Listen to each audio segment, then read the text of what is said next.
जय गुरुदेव। सभी साधकों का मैं एक बार फिर से स्वागत करता हूं। और देखिए, आज जिस विषय को लेकर आया हूं वह अप्सरा साधना से ही जुड़ा हुआ है कि आगे के जो क्रम है हम उसमें आपको और अवगत करा सकें अप्सराओं के विषय में, ताकि सभी सवालों के जवाब मिल सकें उन साधकों को जो अप्सरा साधना करना चाहते हैं, उसको आगे लेकर के चलना चाहते हैं। तो बहुत ही ज़्यादा महत्वपूर्ण हो जाता है कि जानकारी का कोई जो है अभाव ना रहे, और एक जानकारी के जो है रूप में अगर कोई वह साधना जीवन में अपने संपन्न करते हैं, चाहे वह अप्सरा है या कोई अन्य, तो फिर वह उसमें जो है निर्भीकता से बैठ पाएँ और सफलता जो है प्राप्त कर सकें। वास्तविकता से अवगत होना बहुत ही ज़्यादा महत्वपूर्ण होता है किसी भी साधना में, ख़ास तौर से अप्सरा जैसी साधना में जिसको साधक जो है प्रत्यक्षीकरण के रूप में लेकर के चल रहा हो। तो इसी विषय पर आज बात करते हैं। तो प्रेमिका रूप में एक अप्सरा कैसे साधक के जीवन में आती है। जो सबसे श्रेष्ठ स्वरूप होता है अप्सरा का, वो एक प्रेमिका का ही होता है। और एक प्रेमिका को आप एक वासनात्मक दृष्टि से नहीं देख सकते। एक ऐसा नहीं है कि आप प्रेमिका रूप में कर रहे हो तो वो आपके लिए बस भोग विलास का ही एक जो माध्यम है, ऐसा नहीं है। प्रेमिका एक मित्र भी हो सकती है, प्रेमिका एक सखी भी हो सकती है, भाव आपका अलग अलग हो सकता है, रूप प्रेमिका का है। प्रेमिका तात्पर्य है कि वह आपको अपने जो साधक होता है उस पर अपना सब कुछ जो है न्योछावर कर दे, तन मन धन से पूरी तरह से उसको समर्पित होते हुए जो है वह प्रेम करती है। अपने एक जो है साधक पर सब कुछ लुटाने की जो है क्षमता और कार्य करती ही है एक अप्सरा सिद्ध होने के बाद में। तो इसलिए सबसे अच्छा जो स्वरूप है वो प्रेमिका का है। और देखिए क्या क्या जो है सावधानियां रखनी आवश्यक हो जाती हैं और कैसा जो है साधक को संकल्प लेना चाहिए प्रेमिका में। प्रेमिका में जो माध्यम बन जाता है, देखिए वो कैसे साधक के जीवन में प्रवेश करती है। मैंने पत्नी रूप में तो बताया था आपको।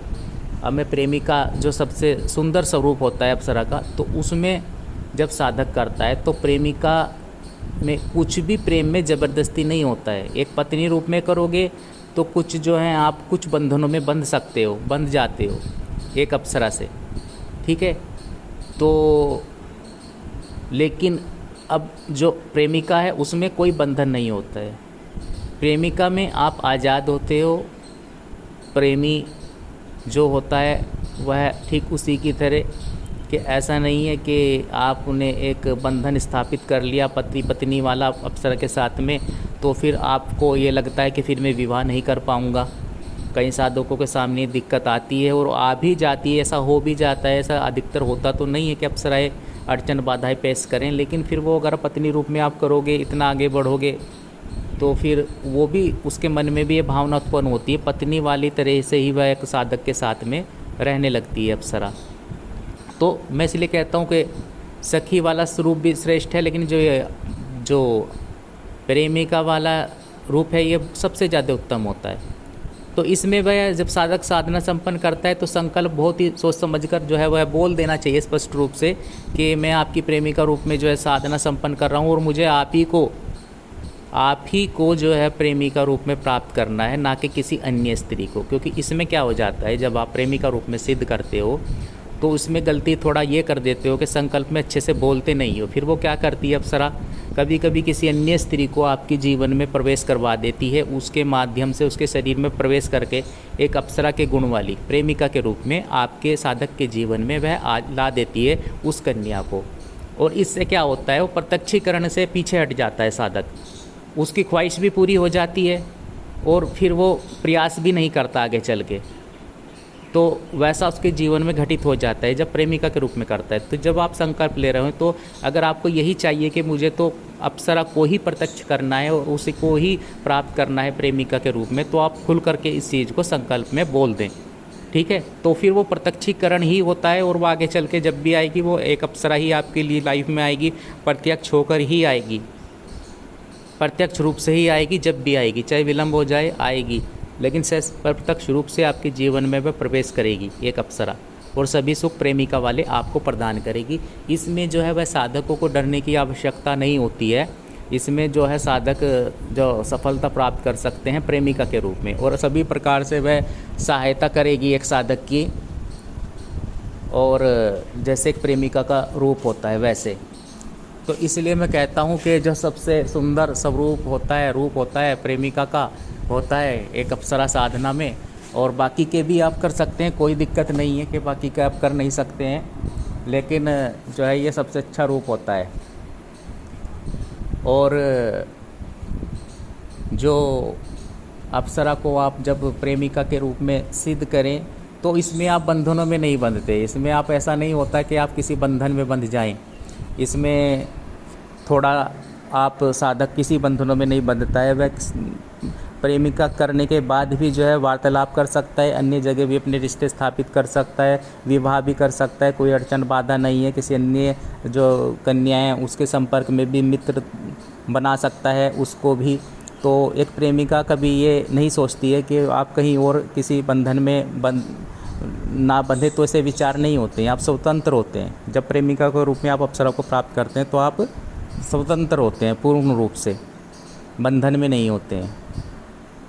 तो ये बहुत ज़्यादा महत्वपूर्ण हो जाता है और सबसे अच्छा रूप होता है प्रेमिका। और दूसरा जो मैं कह रहा हूँ कि दिक्कतें थोड़ी सी पत्नी रूप में आती हैं और आ सकती हैं, वो अलग अलग अप्सराओं के ऊपर निर्भर है, क्योंकि अलग अलग जो अप्सराएं होती हैं सबका सोचने का तरीका थोड़ा थोड़ा भिन्न होता है, थोड़ा थोड़ा नेचर में वे अलग होती हैं, ठीक है। तो पत्नी रूप में थोड़ा बंधन में बन सकता है, ईर्ष्यालु भी होती हैं कुछ अप्सराएं, वह ईर्ष्या कर सकती हैं। अगर पत्नी रूप में आप उनको लेकर के चलोगे तो उनको लगेगा कि आप जो है अगर अपनी वाइफ से फिर बात करोगे तो थोड़ी समस्या, ऐसा नहीं कि कुछ अहित हो जाए, थोड़ा जो है वह नाराज़गी उनकी स्वाभाविक हो जाती है, क्योंकि उनका नेचर भी एक ऐसा ही होता है, ठीक है। स्त्रियों की तरह ही सोचती हैं थोड़ा सा। तो आप जो है उस रूप में उनको प्राप्त करें, या तो प्रेमिका में या सखी में, है ना, सखी मित्र रूप में एक, और जो पत्नी और जो माता रूप है इनसे बचें। अब माता रूप को मैं क्यों कह रहा हूँ कि माता रूप में आपको थोड़ा बचना चाहिए, वह इसलिए कह रहा हूँ कि जो माता का रूप होता है उसमें जब अप्सरा आपके सामने आती है, पहले तो आती ही नहीं है, वो उनके लिए है जो ऋषि मुनि हैं, जो बड़े बड़े हैं, जिन्होंने सिद्धि प्राप्त की है, जिनके मन पर नियंत्रण है, जिनके, है ना, मन पर पूर्ण रूप से नियंत्रण किया हुआ है, कामदेव को पूर्ण रूप से अपने वश में किया हुआ, वशीभूत किया हुआ है, उस पर विजय प्राप्त की हुई है, वो साधनाओं के माध्यम से, अपने ब्रह्मचर्य के माध्यम से। तो वो पॉसिबल नहीं होता है इतनी आसानी से सामान्य साधकों के लिए। अब अगर माता रूप में होने को हो जाती है अप्सरा, लेकिन जब आप माता रूप में इसको करते हैं, फिर जब वो उसका रूप होता है, ऐसा नहीं है कि माता रूप में की है तो वो माता बन के आपके सामने आएगी, उस तरीका ही पहनावा पहन के आएगी, पूर्ण रूप से साड़ी लपेट कर अपने वस्त्रों को, अपने तन को छुपा करके आएगी, तो ऐसे रूप में नहीं आती है। एक अप्सरा का रूप हो जो वही होता है, ठीक है। वस्त्र नाम मात्र को उनके शरीर पर होते हैं, और रूप जो होता है कि वो, क्योंकि उसका जो अंग प्रत्यंग होते हैं उनको वो छुपाती नहीं है, उसमें गंदगी नहीं है, वो देवताओं की आंखों में गंदगी नहीं होती जो उसे देखते हैं, वो तो उनका जो स्वाभाविक सुंदरता है वह उनकी जो झलकती है, वो दिखाती हैं अपने साधक को, उसमें उनको कोई गंदगी नहीं है, और देखने वाले की आंखों में जो है गंदगी होती है, ठीक है ना। तो वो ज़्यादा महत्वपूर्ण चीज़ हो जाती है। तो माता रूप में फिर वह साधना खंडित हो सकती है आपकी, जब उसका रूप को आप देखेंगे, विचार जो हैं अच्छे अच्छे के डगमगा जाते हैं। बड़े बड़े ऋषि मुनि, आपने सुना होगा कि तपस्या वह भंग कर देती थी, साधनाएं अप्सराएं उनकी जो है भंग कर देती थी, तो वो इसीलिए करती थी, तो मन भटक जाता था। साधना के बीच में भी अगर कोई अप्सरा बीच में आ जाती है, और बड़ी बड़ी साधनाओं में जो है, जो बड़ी कुछ साधनाएं उग्र होती हैं, तो उनमें यक्षिणियों को, अब भी ऐसा क्रम चलता है कि भैरवियों को भेज दिया जाता है। जब आप कोई महाविद्या ऐसी उग्र तीक्ष्ण साधना करेंगे, तब आपको तो क्या करते हैं, देवी देवता जो होते हैं, देवता जो होते हैं, वो उस साधक की साधना खंडित करने के लिए, ये आज भी होता है, पहले भी होता था, आज भी होता है, तो भेज दिया जाता है वहाँ पर। या तो अप्सरा से ज़्यादा अब जो कार्य लिए जा रहे हैं वो होता है यक्षिणी या फिर योगिनी या भैरवी, वो भेज दिया जाता है उनके पास में, ताकि उनकी साधना खंडित हो जाए, उनका जो साधना के बीच में जो साधक हैं उनका मन कहीं और लग जाए, और फिर उनकी जो साधना खंडित हो जाएगी। और इस तरह से साधना भी खंडित हो जाती है कई साधकों की, जब कोई उग्र तीक्ष्ण साधना की जाती है। तो खैर एक ये अलग विषय हो गया है। और मैं इसीलिए कहता हूँ कि जब आप साधना करें तो सबसे अच्छा रूप क्या होता है किसी शक्ति का, किस रूप में करनी चाहिए। तो प्रेमिका का तात्पर्य यही है कि सर्वश्रेष्ठ रूप होता है, और इसे आप अपने इच्छा अनुसार चला सकते हैं। प्रेमिका से चाहे आप प्रेम पूर्वक बातें कर सकते हैं, प्रेमिका से चाहे आप एक सखी रूप में, मित्र रूप में उससे बातें कर सकते हैं, पूछ सकते हैं उससे प्रश्न, और जो है अपना जो है कोई भी समस्या उसके सामने बता सकते हैं। वह भी आपका जो है वह सब कुछ समर्पित करती है अपने साधक पर। और जो दूसरी चीज़ है भाई, आप कई साधक मुझसे कहते हैं, पूछते हैं कि गुरुजी क्या माता रूप में कर सकते हैं? तो माता रूप में मैं करने को तो कर सकते हैं आप माता रूप में भी, लेकिन उतनी क्षमता होनी चाहिए भाई। आप कह ही तो रहे हो कि आप नीचे ब्रह्मचार्य का पालन किया हुआ हो, 1 साल भी कर रहे हो, लेकिन वो एक क्षण में टूट जाता है जब अप्सरा आती है। मादक सुगंध उससे प्रभावित होती रहती है, अष्टगंध युक्त एक यौवन वाली जो सुगंध चारों ओर व्याप्त हो जाती है जब एक अप्सरा आती है, तो अपने आप को संभालना इतना आसान नहीं होता है। फिर आप माता रूप में उसको कर रहे हो, फिर वह चली जाएगी छोड़ करके आपको, कि आप जब सक्षम ही नहीं हो, धारण ही नहीं कर सकते माता रूप में इसको, फिर कर क्यों रहे हो माता रूप में? तो क्रोधित होकर चली जाती है फिर वह अप्सरा। तो उसका रूप वही है, और जिस रूप में जिसकी साधना कर रहे हो तो वो महत्वपूर्ण हो जाता है कि आप जो साधक हैं उसी रूप में करें, एक प्रेमिका रूप में करें। और कोई इसमें गलत नहीं है, कुछ नहीं है। प्रेमिका रूप में जैसे चाहे वैसे आप अपने चित्त के अनुसार अप्सरा से कार्य ले सकते हैं या उसको चला सकते हैं। वह भी आपको से प्रसन्न होकर के जल्दी जुड़ेगी फिर आपके साथ में। तो लेकिन जैसे मैंने कहा कि जब संकल्प लें तो ध्यानपूर्वक संकल्प लें, उसमें ये बोल दें कि अगर आप ये नहीं चाहते हैं कि अप्सरा साधना कर रहे हैं और अन्य स्त्री आपके जीवन में आ जाए, जो अप्सरा से संबंधित उसमें गुण हों अप्सरा वाले, और जो है वह उसमें प्रवेश करके आपके जीवन में आ जाए अप्सरा, तो ऐसा करती है अप्सरा। 70 से 90% यही क्रिया होती है। तो इसमें आपको यह बोल देना है कि मुझे आप ही को, जब भी आप आओ आप ही को आना है और आप ही का प्रत्यक्षीकरण करना है, मुझको आप ही को देखना है, आप ही का सानिध्य प्राप्त करना है, किसी अन्य स्त्री का नहीं करना है। तब आप संकल्प में ये बोलें, ठीक है। ये बहुत ही ज़्यादा महत्वपूर्ण बात होती है, वरना आदि साधनाएं तो ऐसे ही खंडित हो जाती हैं। आदि साधनाओं में तो फिर ऐसे ही प्रत्यक्षीकरण नहीं होता है। तो यहाँ साधक जो गलतियाँ कर देते हैं, और फिर वो भी किसी न किसी माध्यम से कुछ ना कुछ चीज़ें आपके जीवन में ला देती है, क्योंकि फिर वो बाध्य नहीं होती है आने के लिए। तो एक श्रेष्ठ शक्ति होती है जो अप्सरा होती है, सब कुछ पॉजिटिव हो आपके जीवन में, धन धान्य से आप पूर्ण हो, मार्ग खुले, भौतिक जीवन में आप आगे बढ़ें।